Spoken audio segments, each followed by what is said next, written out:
నెల్లూరు నగరంలోని స్థానిక ఇందిరాభవన్ నందు కాంగ్రెస్ పార్టీ జిల్లా అధ్యక్షుడు రాష్ట్ర అధికార ప్రతినిధి నారపరెడ్డి కిరణ్ కుమార్ రెడ్డి విలేకరుల సమావేశంలో మాట్లాడుతూ పోలవరం నిర్మాణానికి చంద్రబాబు నాయుడు తూట్లు పొడుస్తున్నారు అని, మోడీతో చీకటి ఒప్పందం కుదుర్చుకొని 45.72 మీటర్ల ఎత్తును 41.15 మీటర్లకు తగ్గించడం అన్యాయమని, నిర్వాసితులకు అన్యాయం చేశారని, పోలవరం జాతీయ ప్రాజెక్టు కాకుండా చెరువుగా మార్చారని వాపోయారు.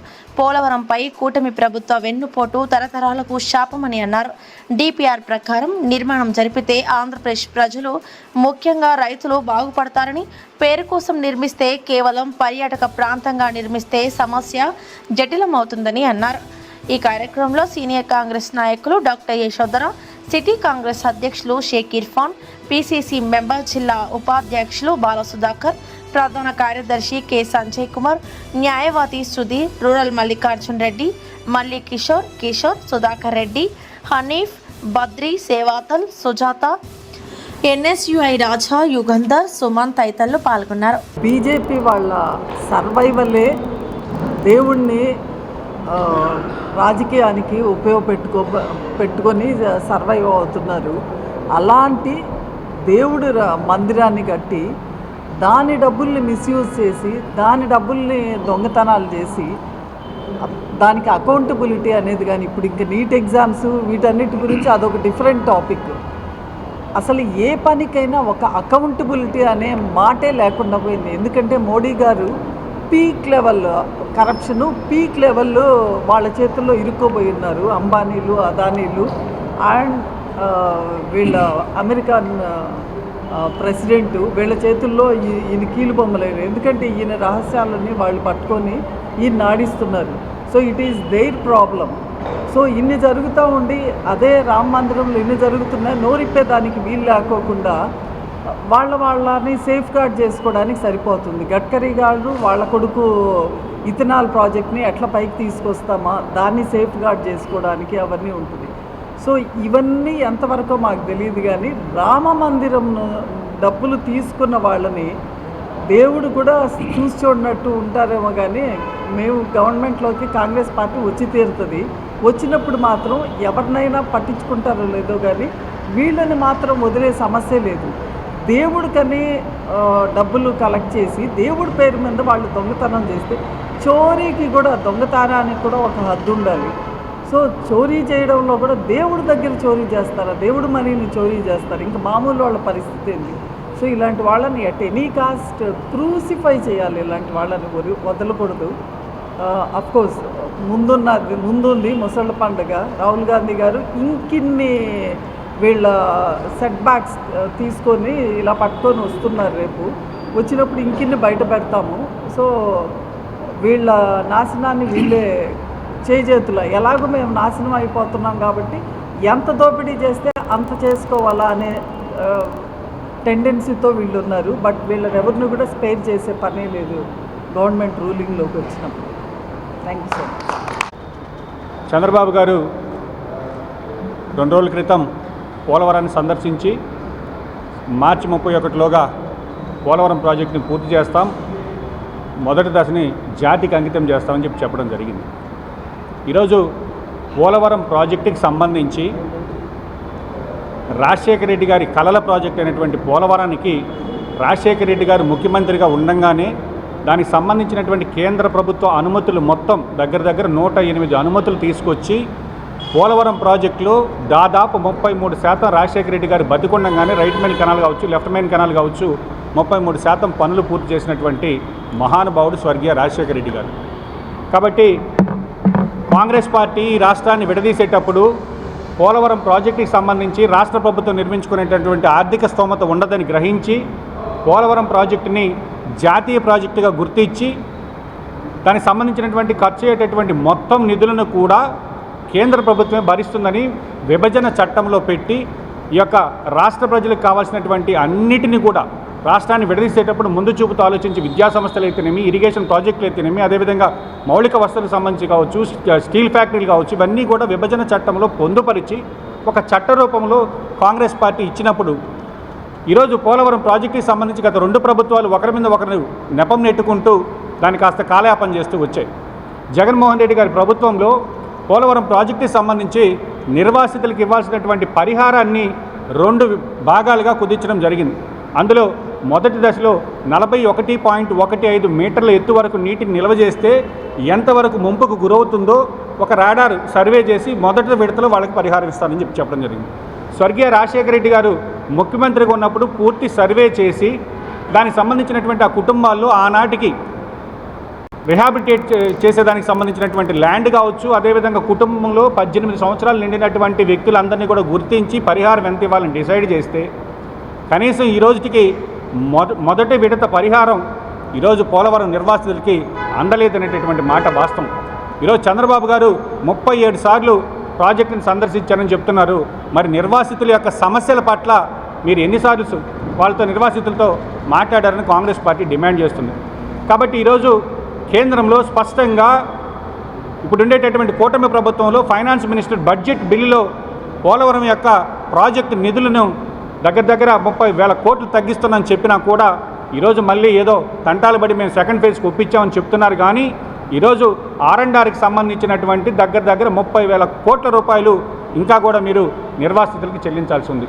ఇది మేము ఎందుకు చెప్తున్నామంటే పోలవరం ప్రాజెక్టు DPR అనేది 45 మీటర్ల ఎత్తులో మనం నీటి నిల్వ చేస్తేనే దగ్గరగా 194 TMCలకు సంబంధించి నీటి నిల్వ సామర్థ్యం 195 TMCలకు సంబంధించి నీటి నిల్వ చేస్తేనే అది గ్రావిటీ బేస్డ్ ప్రాజెక్ట్ అవుతుంది. పోలవరం ప్రాజెక్ట్ అనేది ఈ రాష్ట్రానికి ఒక వరం లాంటిది. కాబట్టి DPR డిజైన్ ఫైనలైజ్ చేసినటువంటి విధంగా డ్యాము స్పిల్వే కన్స్ట్రక్షన్ చేశారు. కానీ ఈరోజు నీటి నిల్వ యొక్క ఎత్తుని తగ్గించి 41.15 మీటర్లకు కుదించడం వల్ల దాని యొక్క కెపాసిటీ 119 TMCలు మాత్రమే మనం నీటి నిల్వ చేసుకోగలం. 119 TMCలు నీరు మొదటి విడతలో మీరు జాతికి అంకితం చేసేసి ఏదో జాతిని ఉద్ధరించామనేటటువంటి భావన తీసుకొని పొలిటికల్ ఎజెండా కోసం చంద్రబాబు గారు ప్రయత్నిస్తున్నారు తప్ప పోలవరం ప్రాజెక్టుకి సంబంధించి ఆ యొక్క నీటి నిల్వ ఎత్తుని DPR ప్రకారంగా మీరు నిల్వ చేయాలంటే నిర్వాసితులకు సంబంధించి ఇప్పటికి R&R కాలనీలకు సంబంధించి వాళ్ళని తరలించాలి, వాళ్ళకి ఇవ్వాల్సినటువంటి నష్టపరిహారం ఇవ్వాలి. అది సర్వే కూడా అశాస్త్రీయంగా జరిగింది. ఎందుకంటే మేము పోలవరంకి సంబంధించినటువంటి ముంపు గ్రామాలన్నీ కూడా నేను సందర్శించడం జరిగింది కాంగ్రెస్ పార్టీ తరఫున. ఆ రోజు ఒక గ్రామంలోకి వెళ్తే ఏలూరు మండలంలో అక్కడ ఒక గ్రామంలో ఒక వీధికి యువతలేమో 41.15 మీటర్ల ఫస్ట్ ఫేజ్లోకి వీళ్ళందరూ కూడా గ్రామంలో వస్తారని చెప్పారు. ఒక వీధి అవతలేమో వీళ్ళు సెకండ్ ఫేజ్లోకి వస్తున్నారు. అంటే ఒక గ్రామంలో ఒక వీధికి ఇటు ఒక వీధికి అటు 2 భాగాలుగా విడగొట్టి పరిహారం ఇవ్వడం అనేది ఎక్కడా కూడా జరగని పరిస్థితి. కాబట్టి ఈరోజు పోలవరం సంబంధించినటువంటి స్పష్టంగా చంద్రబాబు గారిని కాంగ్రెస్ పార్టీ తరఫున డిమాండ్ చేస్తున్నాం. DPR ప్రకారం మీరు పూర్తి నీటి నిల్వని మీరు ఉంచగలిగితేనే ఆ ప్రాజెక్టు పోలవరంగా ఉంటుంది తప్ప ఈరోజు ఆ పోలవరం ప్రాజెక్టుని కాస్త మీరేదో మేము ముగించేసాం మమా అనిపించి పోలవరం బ్యారేజ్గా మారిస్తే ఇది రాష్ట్ర రైతాంగానికి శాపంలా మారుతుందనేటటువంటి విషయాన్ని స్పష్టంగా చెప్తున్నాం. అదేవిధంగా పోలవరంకి సంబంధించి దాదాపుగా 90,000 కుటుంబాలు వాళ్ళ ఊర్లు వదులుకొని త్యాగం చేస్తే ఆ యొక్క నిర్వాసితుల త్యాగాలకి అర్థం లేకుండా ఈరోజు నిర్వాసితులకు ఇవ్వాల్సినటువంటి పరిహారం అందలేదు. వాళ్ళకి కట్టాల్సినటువంటి R&R కాలనీలు అయితే సగం ముంపులోనే ఉన్నాయి.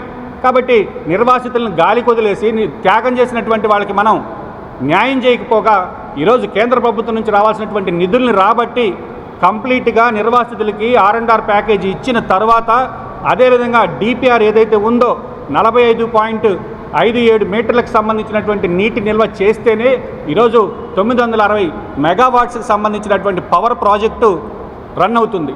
కాబట్టి ప్రపంచంలో ఎక్కడా కూడా ఏదైనా ఒక రిజర్వాయర్ అంటే FRL లిమిట్ అంటాం, ఫుల్ రిజర్వాయర్ లెవెల్లో మనం నీటిని నిల్వ చేసుకుంటాం. మినిమం డ్రా డౌన్ లెవెల్ అంటే MDDL అంటాం. కనీస నీటి నిల్వ ఎత్తుకి దాన్ని కాస్త బ్యారేజ్గా మార్చి మేమేదో జాతికి అంకితం చేసేసాం, ఈ రాష్ట్రాన్ని ఉద్ధరించేసామనేటటువంటి భావన సరికాదని కాంగ్రెస్ పార్టీ తరఫున స్పష్టంగా నిర్వాసితులకు న్యాయం చేయాలి. పూర్తి నీటి నిల్వ సామర్థ్యం ఏదైతే ఉందో దాని ప్రకారంగా కేంద్రం నుంచి రావాల్సినటువంటి నిధులు మొత్తం రాబట్టి వాళ్ళకి సంబంధించినటువంటి పరిహారం అందజేసిన తర్వాతనే దాన్ని జాతికి అంకితం చేయాలని కూడా కాంగ్రెస్ పార్టీ తరఫున స్పష్టంగా డిమాండ్ చేస్తున్నాం. ఎందుకంటే ఇరిగేషన్కి సంబంధించినటువంటి ఈరోజు ఇటు 2 రాష్ట్రాల్లో కూడా ఆనాడు రాజశేఖర రెడ్డి గారు చేపట్టినటువంటి పనులు తప్ప వీళ్ళు చేసింది ఏమీ లేదనేటటువంటి విషయం రాష్ట్ర ప్రజలందరికీ కూడా తెలిసిన విషయం. కాబట్టి జలయజ్ఞంలో ఆనాడు రాజశేఖర రెడ్డి గారు కేంద్ర ప్రభుత్వంలో UPA హయాంలో అనుమతులన్నీ తీసుకొచ్చి చేతిలో పెట్టినటువంటి కాంగ్రెస్ పార్టీ ఈరోజు జాతీయ ప్రాజెక్టుగా ఇస్తే కూడా వీళ్ళిద్దరూ కూడా పోలవరం ప్రాజెక్టుని కాస్త దాన్ని డ్యామ్గా మార్చడం లేదంటే బ్యారేజ్గా మార్చి ఈరోజు నాశనం చేసి దానికి కంకణం కట్టుకుంటున్నటువంటి విషయాన్ని కాంగ్రెస్ పార్టీ తరఫున స్పష్టంగా తెలియజేస్తున్నాం. పోలవరం నిర్వాసితులకు కాంగ్రెస్ పార్టీ అండగా ఉంటుంది.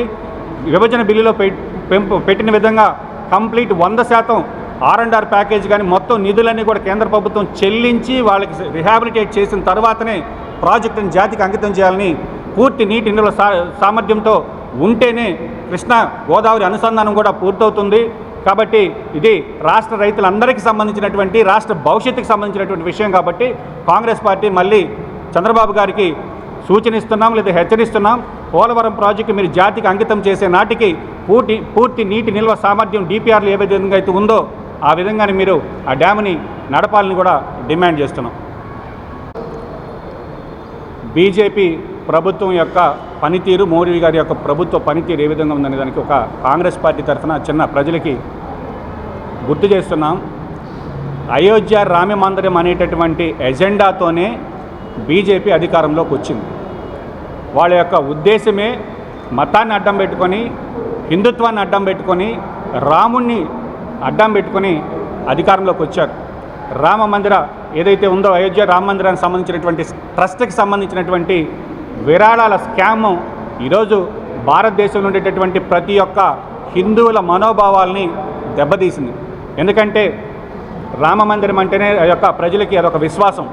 హిందువులకి రాముడు ఈరోజు ఆరాధ్య దైవమైనటువంటి ఆ అయోధ్య రామ మందిర ట్రస్ట్లో కొన్ని 100 కోట్ల రూపాయల స్కామ్ జరిగితే ఇచ్చినటువంటి విరాళాలు, కానుకలు అవన్నీ కూడా మాయమైతే ఈరోజు దాన్ని బీజేపీ ప్రభుత్వం ఒక సిట్ వేసి మమా అనిపించింది.